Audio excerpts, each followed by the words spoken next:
I took a train to Laos and found out I was the missing bride.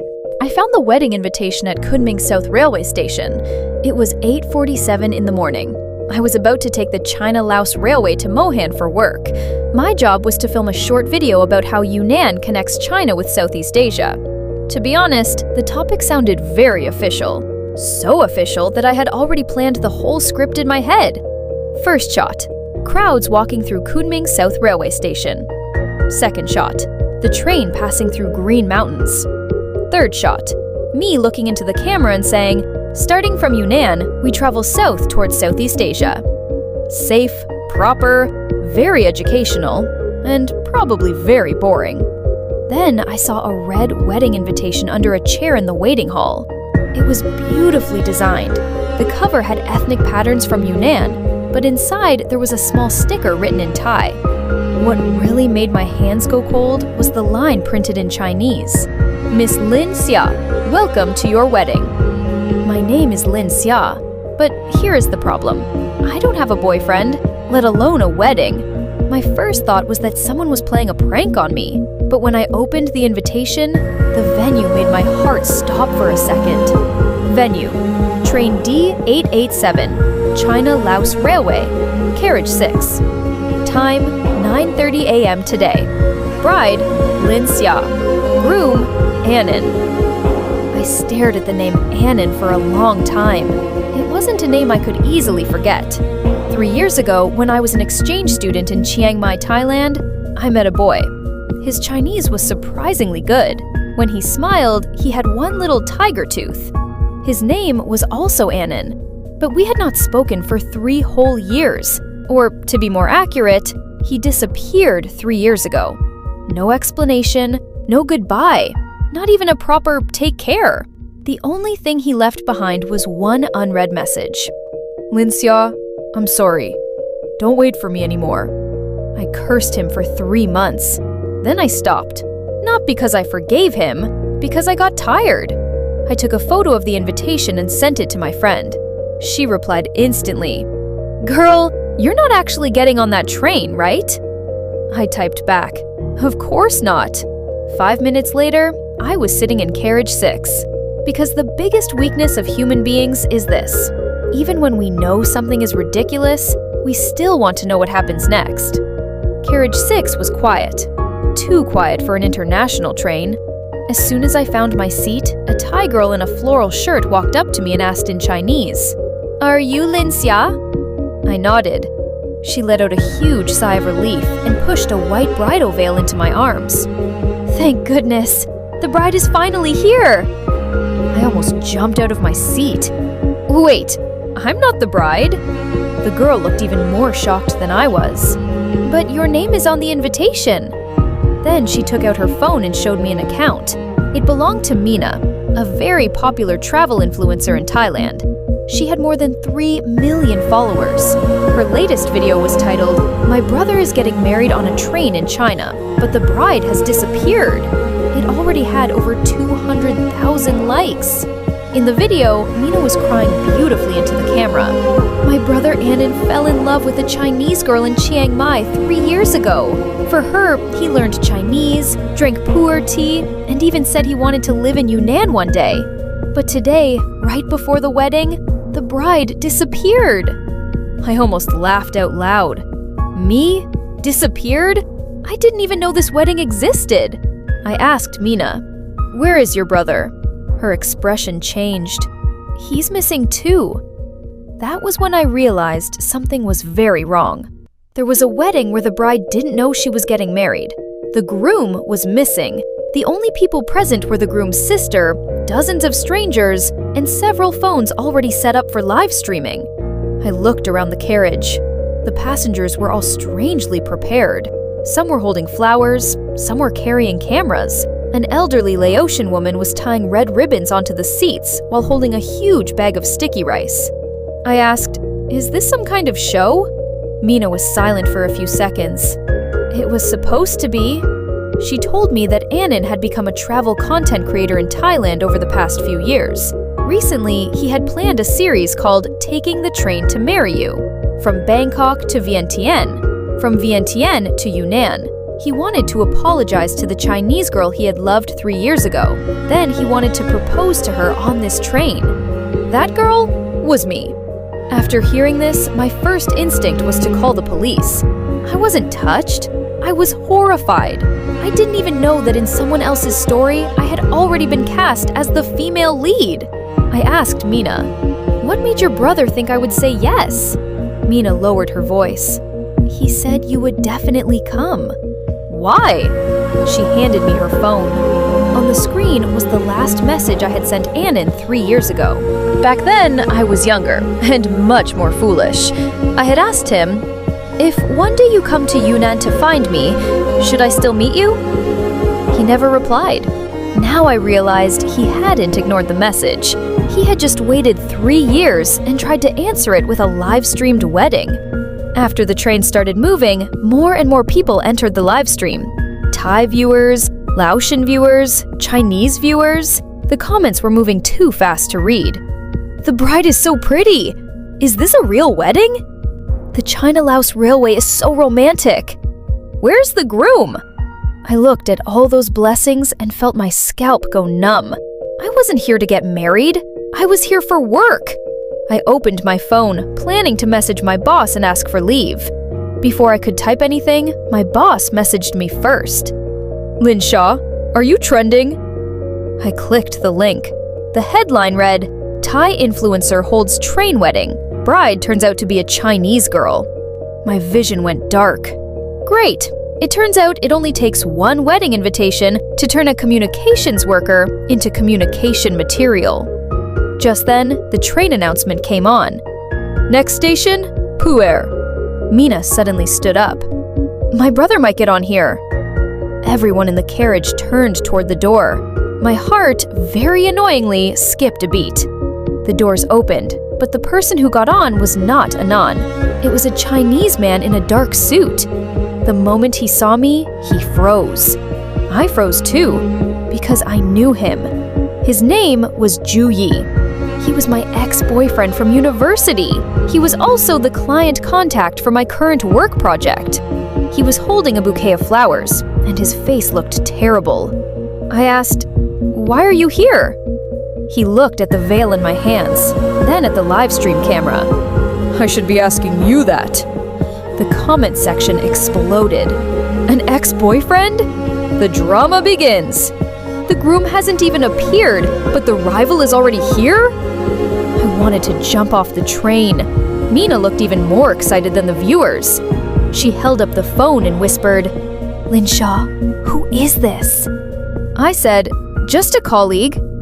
Ju Yi gave a cold laugh. "Just a colleague who spent an entire rainy night helping you look for Anand in Chiang Mai 3 years ago?" The carriage went silent. Mina's face changed. "You looked for my brother?" I didn't answer. 3 years ago, after Anand disappeared, I did look for him. I went to the house he had rented.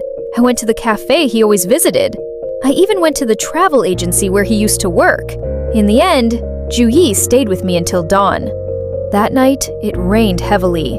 I stood on a street in Chiang Mai, soaked and miserable, like the punchline of a joke. Ju Yi handed me an umbrella and said, "Min Shaw, he's not coming back."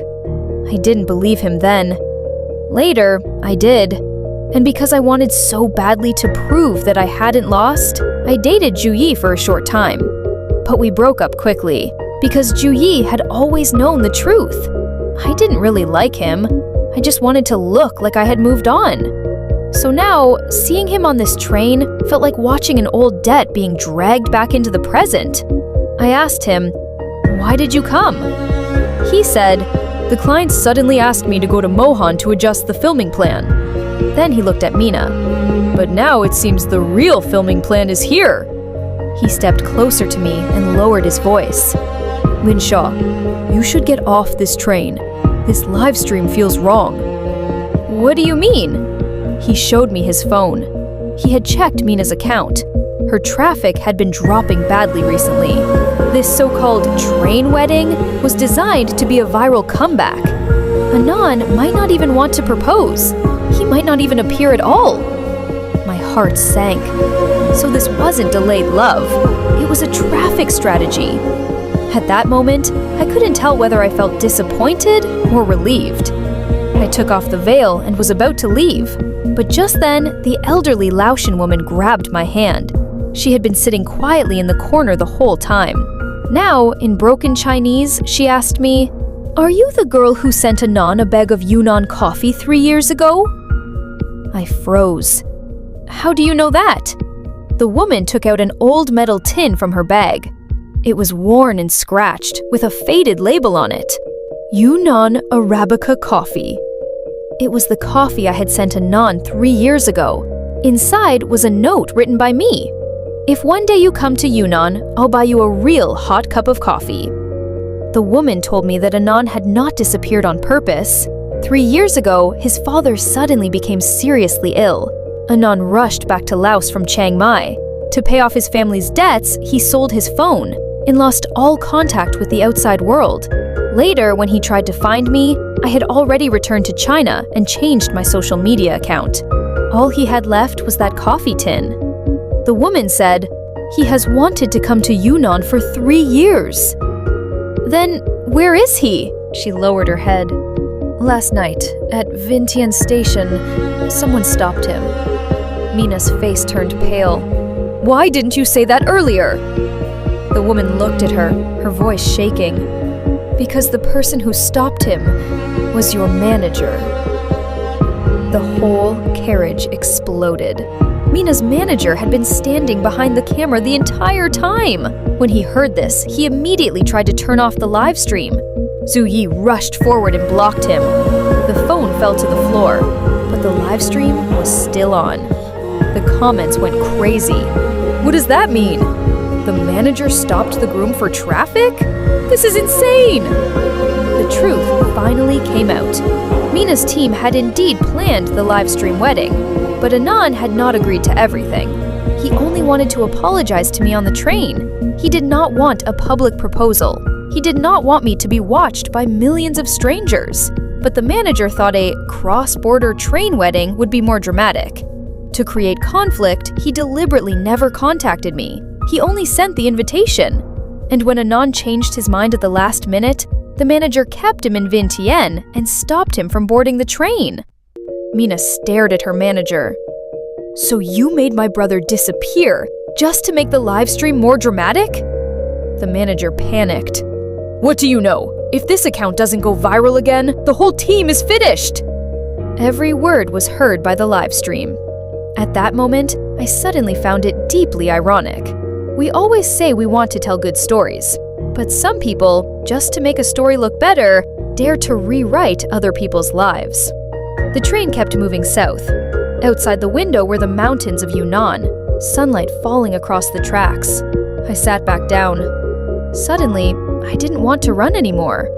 I picked up the phone and looked into the live stream camera. "Hello everyone, I'm Lin Shaw. I am not today's bride, and I have not agreed to any proposal." The comments slowly quieted down. I continued, "But I do know Anan. 3 years ago, he owed me an explanation. Today, I want him to say it himself." Zhu Yi looked at me. "Are you sure?" I nodded. At least this time, the story should be finished by the people who actually lived it. Mina cried as she called Anan on video. The first call, no answer. The second call, no answer. The third call, the screen finally lit up. Anan appeared on the screen. He looked much thinner than I remembered. Behind him was Vientiane Station. When he saw me, the first thing he said was not, "I love you." It was not, "Will you marry me?" It was, "Lin Shaw, I'm sorry." Just 5 words, but my nose suddenly stung. For 3 years, I had imagined this reunion many times. I thought I would yell at him, mock him, pretend I didn't care at all. But when I actually heard those words, I realized something. Some grievances were never forgotten. They were just waiting for a place to land. Anan said he had not come to propose. The invitation was not written by him. The wedding was not arranged by him.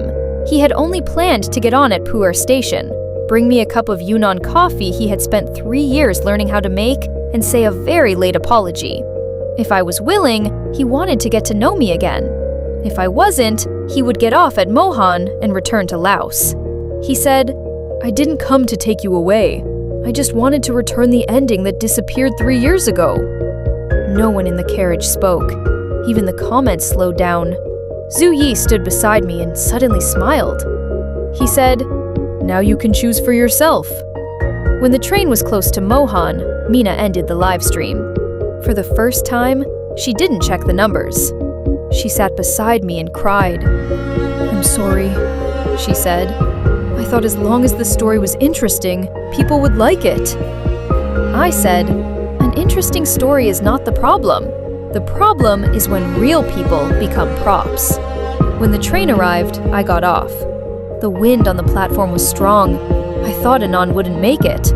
But as soon as I walked out of the station, I saw someone standing there with a suitcase, sweating and out of breath. He had no ring, no bouquet, only a cup of coffee that was no longer hot. He said, "It's probably cold now." I took it and had a sip. It was bitter and fragrant. I said, "You're 3 years late." He said, "I know." "Then where do you want to start?" He thought for a long time. Then he said, "From hello." I smiled. "Hello, Anand." Later, that live stream was not edited into a dramatic wedding video.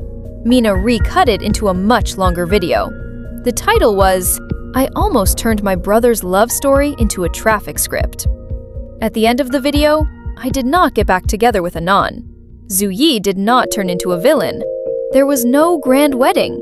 Only a train traveling from Yunnan towards Southeast Asia. Some people reunited on that train. Some people apologized. Some people finally understood that what connects two places is not only a railway, it is also the words we never said, the people we failed to reach, and feelings that arrived very late, but arrived at last. Someone asked in the comments, "So who did Linxia end up with?" I never replied, because not every story needs a wedding to be complete. Sometimes, two people being able to sit down and finally explain what happened is already a good enough ending. As for what happened later, I finished filming that promotional video, but I no longer used the official opening line I had prepared. Instead, I changed it to this. Starting from Yunnan, we travel south. Some people travel for scenery, some for work, some to meet the person they love, and some to chase an answer that is 3 years late. And in the final shot, Anand stood outside Mohan Port and held up that old coffee tin. He looked at me and said, "Linxia, this time, I didn't lose it."